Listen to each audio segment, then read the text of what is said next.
Here's a quick video of my kegerator. I hope this is going to be helpful. These are my taps. Open it and like this. This is the CO2 that's going in the kegerator.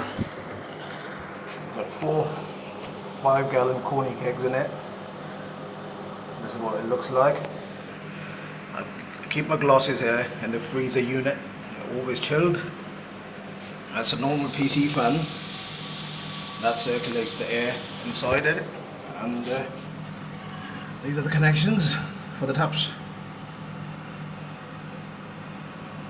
The kegs.